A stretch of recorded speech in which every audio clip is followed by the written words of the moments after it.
Àwọn ààrẹ tẹ́lẹ̀ lórílẹ̀‐èdè yìí olóyè olùṣègùn ọbásanjọ́ àti ajagunfẹ̀yìntì muhammadu buhari wọ́n mà ti gba ilé-ẹjọ́ lọ láti jẹ́rìí gbé orílẹ̀‐èdè nàìjíríà àti ìjọba ààrẹ bọ́lá ahmed tinubu lórí ẹjọ́ wọn tí ó ń lọ lọ́wọ́ ní orílẹ̀‐èdè france báyìí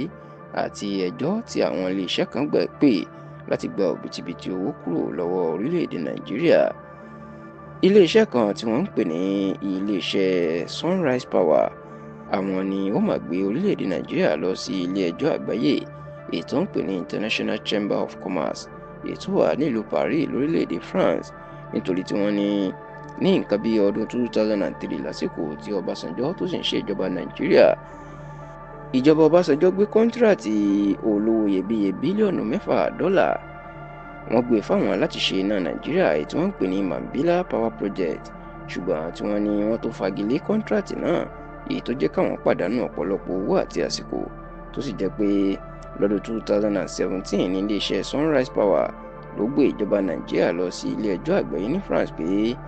àwọn fẹ́ kí wọ́n sanwó gbà-má-bínú ìyẹn ètò olóyìnbó ń pè ní compensation fún àwọn èyí tó sì jẹ́ pé owó bíi bílíọ̀nù 2 àti mílíọ̀nù lọ́nà irinwó dọ́là $2.3 billion dọ́là ìní àwọn iléeṣẹ́ Sunrise Power ni wọ́n ń béèrè lọ́wọ́ ìjọba nàìjíríà nítorí pé owó náà pọ̀ ó sì lè báyé nàìjíríà jẹ́ tán bá sanwó owó bẹ́ẹ̀ jáde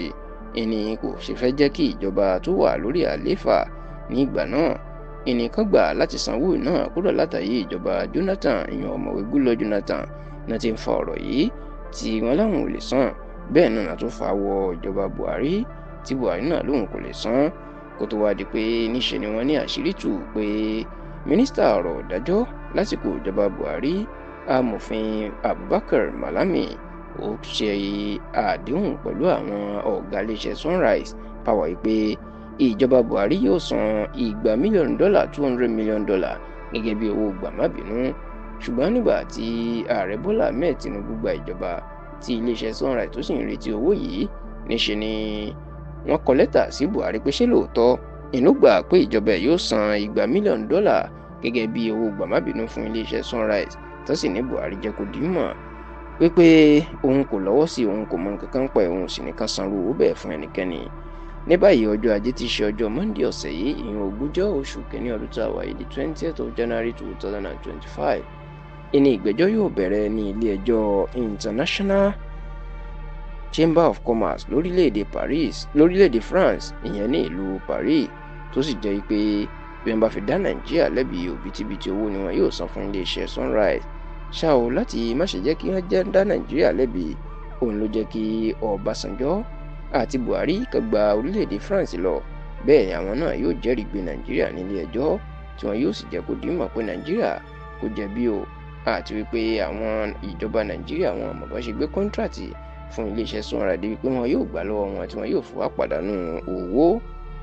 Nígbà tí ọ̀rọ̀ yìí tó ń jà rìnrìn tí àwọn èèyàn wá sọ tó ń gbèrò ìkan kiri wípé ààrẹ Bọ́lá Ahmed Tinubu ni ló fi agídí mú Olúṣẹ́gun Ọbásanjọ́ àti Muhammadu Buhari ìpè wọ́n gbọ́dọ̀ lọ sí orílẹ̀-èdè France láti jẹ́rìí gbé ìjọba òun àti orílẹ̀-èdè Nàìjíríà òní Tinubu máa pariwo síta pé ọ̀rọ̀ kò rí bẹ́ẹ̀ nínú àtẹ̀jáde tí agbẹnusọ Tinubu ìyẹn ọ̀gbẹ́ni Báyọ̀ Ọ̀nànúgà tó fi síta ló jẹ́ kó di mọ̀ wípé kò sí nǹkan tó jọ pé Tinubu ló fagídí mú ẹnikẹ́ni láti lọ ṣe ìjẹ́rìí fún Nàìjíríà ó ní gbogbo àwọn tó gbà láti lọ ṣe ìjẹ́rìí náà ó nífẹ̀ẹ́ Nàìjíríà ni wọ́n ní kì í ṣe wípé òun lòún fagídí mú wọn àti wípé bóyá òun pàṣẹ pé wọ́n gbọ́dọ̀ lọ dùn náà.